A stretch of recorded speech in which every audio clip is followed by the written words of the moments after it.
The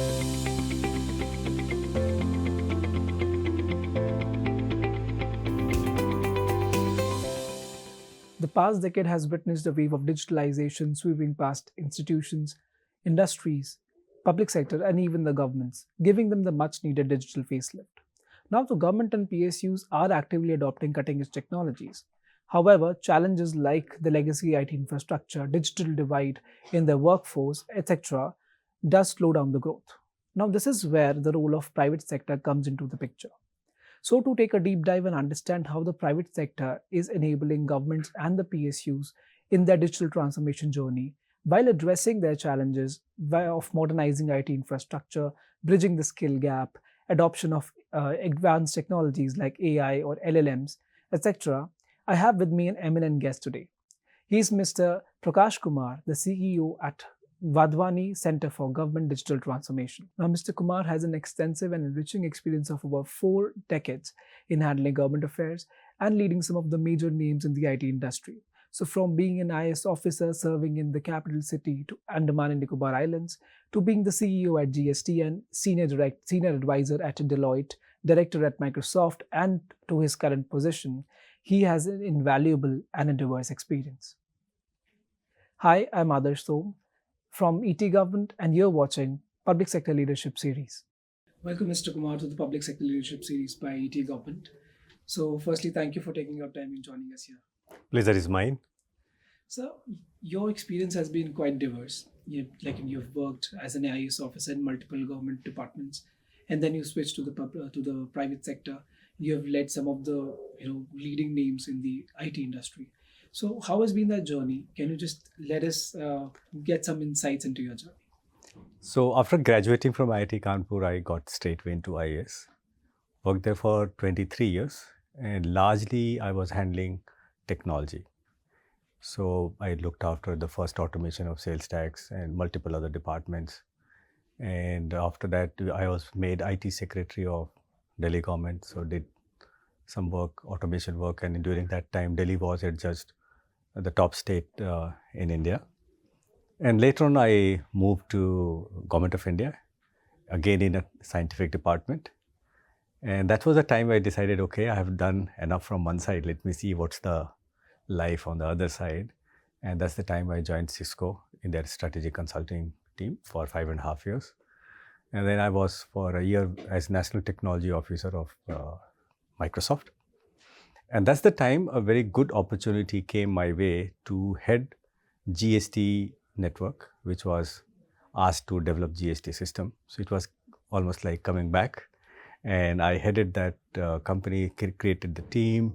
And with the help of the whole team, Infosys and other partners, we were able to roll out the GST system. So 6 years I was there. And having done that, then I have moved now to not-for-profit sector, where again, the focus is on enabling the government in new and emerging technologies. Great, sir. That was actually an inspiring journey and a very interesting one, like how you've switched from the government to the private sector, and then you've also been one of the key architects behind the GST system. So that's amazing to know. Now, if I move to the key themes of our discussion for the day, how is Wadhwani Centre for Government Digital Transformation basically contributing towards a digital transformation of the PSUs and the government sector? So what is your role and how are you helping enabling the governments? So digital transformation has 7 pillars. First starts with strategic thinking. Then you have skills or capacity building. Then comes advanced technologies.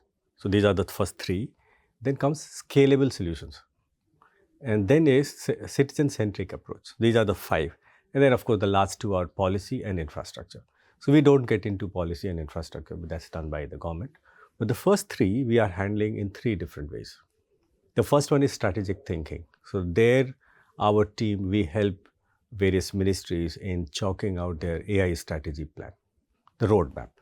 And we are working with 6 ministries at this stage, where we have our team recruited from market, very senior AI people who are helping the government to draft AI strategy roadmap. Some of the ministry is ready, it's getting internal approval. So what it has? So it has basically the major programs where AI can be utilized to make the services better. So that's prioritization. Then AI needs data. So how do you improve the data which resides in various silos into one which can be used and then also can be shared? And then the next one is helping the government in implementing it. So that's the AI. So that's the strategic thinking. Relating to that and capacity building is we need to sensitize, upskill people. And who? Senior and the mid-level people. And that's what we do through our skilling program. For last 3.5 years, we have trained more than 8,500 senior and mid-level officers. But training is not the end. Actually, training is the starting point. At the end of a 2 days training program, we, on various subjects like AI for digital transformation, data-driven decision making, blockchain, etc., we showcase lots of use cases, how this technology is being implemented in their sector. So suppose people from Agri Ministry are there in that particular cohort. So we take all examples only from agriculture, how it's being used, starting from your financial inclusion or your seeds or pesticide, or how do you identify a disease beforehand, how do you apply. So all those areas which a farmer is concerned with, we take care and we showcase. Then at the end, we ask them, okay, you have seen so many use cases, you have understood how the technology works. Can you identify one problem area in your work sphere where technology can be applied? So they write it down. Then I have a team which goes through that. Those ideas which are found technically feasible, we give them a solution document, high-level solution document. And then if the officer is willing and they have required wherewithals, we also do a POC for them, proof of concept. So our journey starts from skilling and we take them up to that point. Once the POC is done and the department is convinced that, oh, this works, then they will select a vendor and that will be rolled out. So major change help we provide is converting their ideas into a POC, including solution documents. So that's the skilling part we do. Now, the POC part is basically scalable and using emerging technologies. That's the mandate which the government has given. And all this activity we are doing under MOU signed with the first one we signed with Principal Scientific Advisor, and thereafter we have signed with multiple ministries. After doing it for central government, now we have moved to some of the state governments, and we are working today with 17 state governments. Same thing, conducting skilling programs and then helping them on this journey. So these are the two major things. So I have a team of tech people who do this incubation, who write the solution document, and we provide the handholding, and everything is pro bono. We don't charge any money for this. Great. So, sir, I think I very well resonate with when you said that skilling is the first step. It's not the end. Correct. And then how you're taking the government officers from skilling level to the POC level. That's an interesting journey. But you also mentioned multiple times AI, right? That how you are trying to help them deploy or integrate AI-led solutions, how you're helping them, integrate AI into their systems. So basically, I really feel that to integrate AI, as you also mentioned, firstly, you need quality data. Secondly, your infrastructure has to be prepared for it.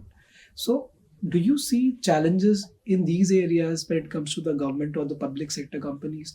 And if there are challenges, what are those, since you've worked with them extensively? So what are some of the most pressing challenges that you've faced, and how do you, try to address those challenges? So the good part is I've worked on both sides. I worked on the other side as part of the government, and now I'm helping the government from outside. Precisely to handle those challenges, we are doing all this. So skilling, and especially what AI is and what it can do. And not AI meaning computer vision, machine learning, deep learning, all that we include. Even these days, ChatGPT or other large language models, how do we use it? So one is understanding this technology. Second, how does it work? And how do I use them to solve my problem? And the problem is basically twofold. One is improving service delivery, how we provide services to people and businesses by the ministry. So that's number one. Number two, and very important, we also teach them data-driven decision making, analytics. Government collects hell of a lot of data. So how do you analyze that to find out how the scheme is working? If it is not working, what changes are required? What tuning is required?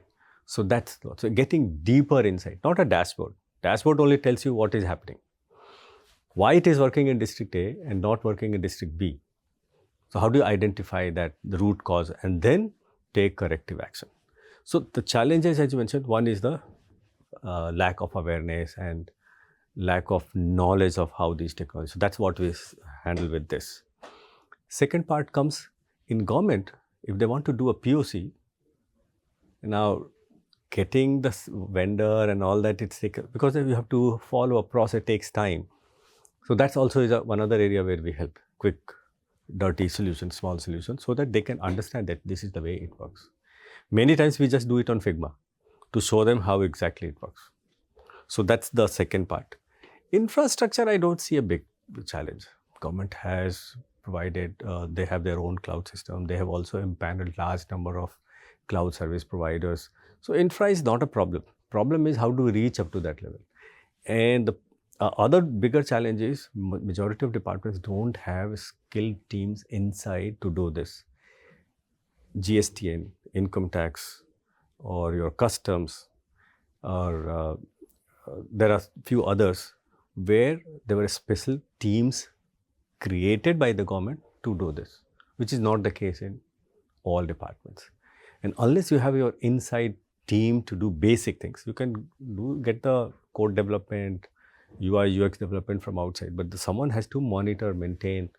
So that's a major weakness. So, I mean, we can't do anything, but that's and the good examples, what I mentioned just now, where they have created, that has helped them to develop the solution, implement it fast. Right. So I think you very rightly pointed out that there is definitely a need to have a dedicated team looking after their IT infrastructure and their operations also. Further, I think that's where Wadhwani, as your groups, the training programs that you are there, the skilling programs that you guys offer, I think that is where it comes into picture, and that's how it is enabling the government and the public sector to take on to their digital transformation journey. Now, since we are talking about data, we're talking about AI, so just taking that discussion a bit forward. Today, sir, since data is a very critical aspect, especially when it comes to the government part, government sector, and security of data is even more critical. Of course. Right. Of course. Since government is dealing with, we have multiple sensitive citizen data as well, also data related to national security. So all of that becomes of high importance, and the critical level is it's at the next level. Correct. So now my question is to you is that with the onset of AI, like technologies, the threat landscape has has further complicated. Yes. And we call AI as a double-edged sword. Correct. So once at one side it is complicating the threat landscape, on the other side it is being advised to use AI-led solutions to safeguard yourself from the rising threats. So how do you see that thing happening? Do you see that adoption of AI or playing this double-edged sword game is the future? Secondly, how do you see how do you help governments build capabilities to adopt AI-led solutions in securing their data? So I hope you're not asking whether we should go for it or not. It's a nuanced question, and currently where we are and the potential of AI, we cannot be holding it. So we have to adopt a balanced approach. So let me go one by one. You talked about the data. That's also one of the major challenges, especially when it is residing in various silos. And because of the security concerns, departments are not forthcoming to share. And then if you share, there are different techniques, how you anonymize, and then only share. So what India AI Mission has done, they have come up with one vertical, one pillar of India AI Mission is this only. Enabling various ministries, how to sensitizing them, training them, and ensuring that they are able to clean data and share that data wherever as per the guideline. So that's the first part, because that's required. Coming to the potential, see AI's potential, healthcare, education, agriculture, everywhere, nothing is left. Now, if we want to improve our education system, we all talk about personalized inputs to children. Now, all students, 40 students in a classroom are not the same level. Some are behind, we call them beginner, then we call it intermediate, and then we call advanced. Class teacher generally, he follows a middle path approach. Advanced wala to is anyway, he is able to do it. What happens to these 25%, 20% people who are behind? Now, AI enables us to give them, understand where the weakness is, and provide them additional input. So many countries have already started this.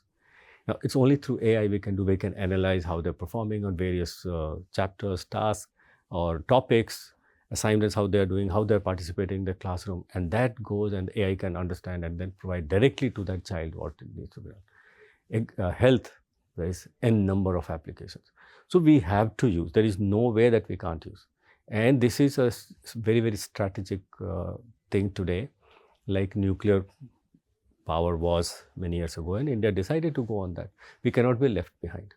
So we have to do it. Yes, some sort of control has to be there so that it is in check, and it's not a blanket control, but only in some certain specific sectors with a required regulation. That's what we are seeing is happening in the country, and that's what the government is doing. We have to have our own systems. We cannot rely on, how long can you rely? Tomorrow they switch it off. We can't be very happy that, oh, we'll only make solutions on top of it. Tomorrow if it's not available, or they don't give upgrade or whatever, then we are left high and dry. So we have to be self-sufficient, and that's the reason we have to adopt a very, very balanced approach. Great, so that's an amazing answer. Also, while I was listening to you, there were two different questions that came to my head. Firstly, when you talk about that, in this race of building self-sufficient solutions, being self-sufficient and building solutions on ourselves, especially when it comes to the AI, where is India standing? So recently we saw that China came up with DeepSeek. We already have some big giants from the US coming up with ChatGPT and Gemini and Copilot and other, such solutions. Where is India standing in this sphere, and are we prepared? So this question was asked to many people, including Sam Altman when he was here. And he said, no, you guys can't do it. I mean, that was his arrogance, I'll say that.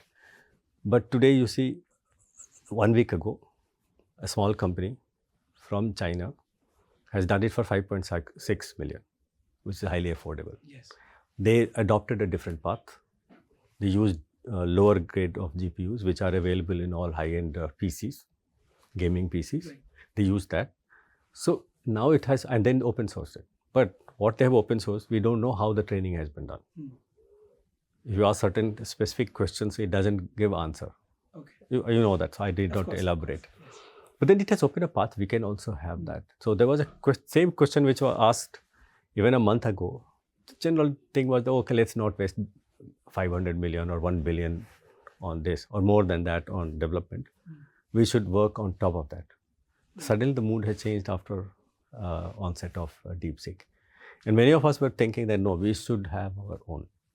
Now it makes us possible, and there are lots of educational institutions and some companies working, and hopefully very soon we'll see India specific. And the reason is, and there was an article in Economic Times only some time back, one of the professors in IIT Madras, before Pongal, he asked all these AI tools to give a painting, a picture of Pongal, and they goofed up. Then they said, okay, a typical household in India, a typical household in US. All Indian houses were shown very dilapidated, jhopdi type. He asked kitchen, and that's what he has put. So, which basically to highlight that our AI, the AI has to be designed on our data, India specific, our culture, our traditions, our things, so that it is able to give that kind of answer. We cannot depend on someone else. I feel that's, it's high time that at some place, in some sector, we need to be the front runner. Of course. We cannot always be the one. We pride ourselves to be the software capital, so we have to do that. I look at this as an analogy that, when other developed economies have created a spacecraft, then we came up with a cheaper version.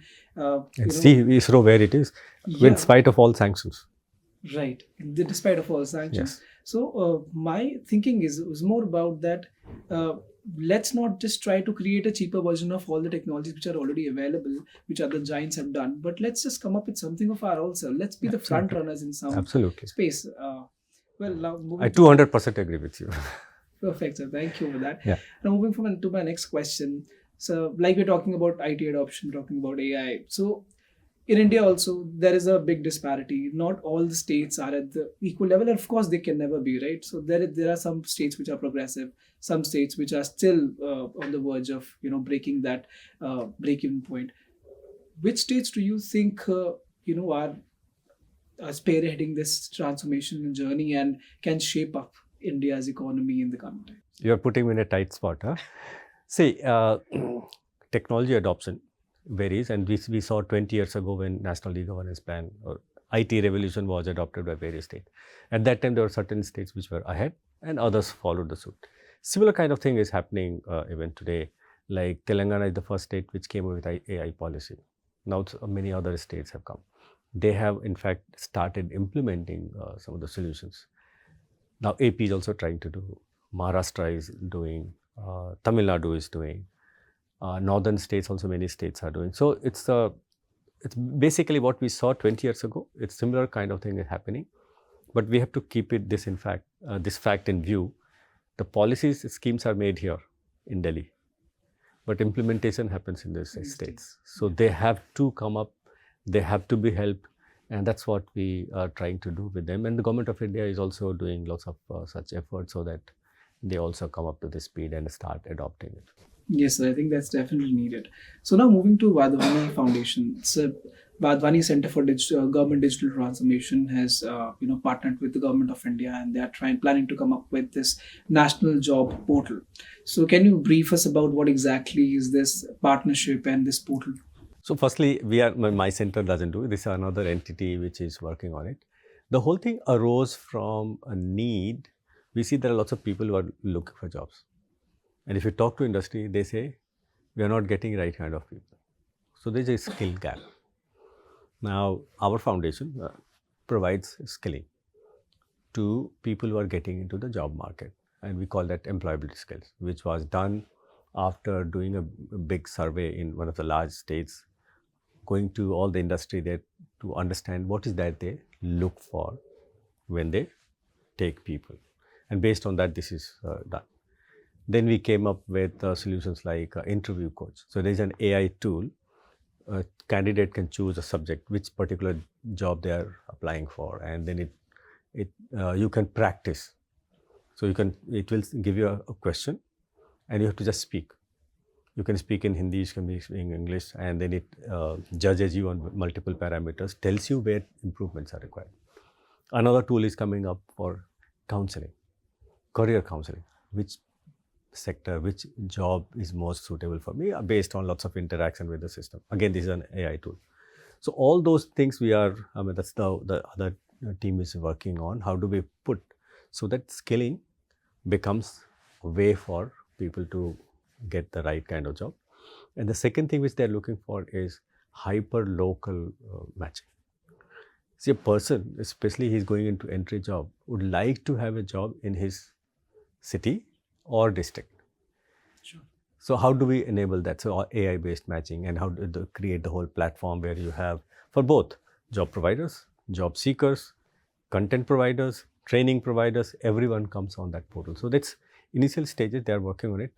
I have only this much knowledge which I can share with you. Yes, it actually sounds like a nuanced approach towards skill development and filling the employability gap that we have in the country. So this team also works very closely with NSDC and Ministry of Skill Development. That's great to know, sir. And I think it is high time that it's required that we need to upskill our the youth of our country so that they are more employable, especially in a more effective roles. Correct. With some bigger they need to match the pace of global growth. So of course we need to invest money into that and to push our youth towards better employability standards. Now, in fact, in this they are also helping small and micro enterprises. Many times they don't know what should be their skill set. So they can come to this portal. The ultimate idea, they can come to this portal and say, okay, this is what I'm looking for. Then it creates a job description for them, so that they can get the right candidate. So that tomorrow there is no mismatch. So that's also one of the things. So both sides, demand side and supply side, they are working using AI. That's the whole plan. Great to know, sir. And it's been really wonderful talking to you till now. It's been, the conversation has been really amazing. And now I come to the last part of my interview. So what are some of the focus areas for Wadhwani Foundation, when it comes to the growth, especially in the government and the public sector areas, the solution that you're providing to them. How do you look at that? And if there are some specific sectors that you're focusing on? So 6 months back, we started a new program called Chief AI and Digital Officer. So after running this skilling program for almost 2.5 years, we realized that many ministries or departments need someone to guide them or draw their roadmap, how to do things. Now, we don't have wherewithal to recruit so many people and put it, and government also doesn't get people at their salaries who can do this kind of work. So we said, okay, let's start with small, few ministries, but we have hired some very good people from market, and that's the first thing which we are doing. I just talked about the AI strategy roadmap, and that's basically agriculture, education, skill development, women and child development, labor and employment, and Ministry of Electronics and IT. And we are working with METI, they are the coordinating agency, and all these 5. The idea is that after 6 months or a year, once we have rolled out, then we move to 1 or 2 states just to see how similar kind of thing can be done there. Now you may ask, will it make a difference? We feel that yes, once you guide them, see, they have desire, they have money. Only thing someone needs to tell them how should they go about in this journey? Where should they start be? What are the things which needs to be done? How do they prepare the teams, capacity building? How do they prepare infrastructure? How do they prepare the data sets? Which program should be taken up first? And it is not ministry. They are looking at the whole sector.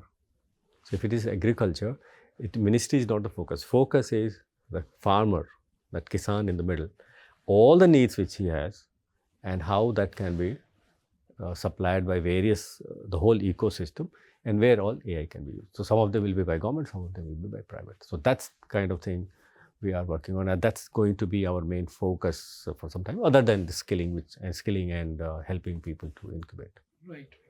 Thank you, sir. Thank you. Thank you for giving me opportunity. So it was a wonderful talking to you. Same here. Great experience. Thank you.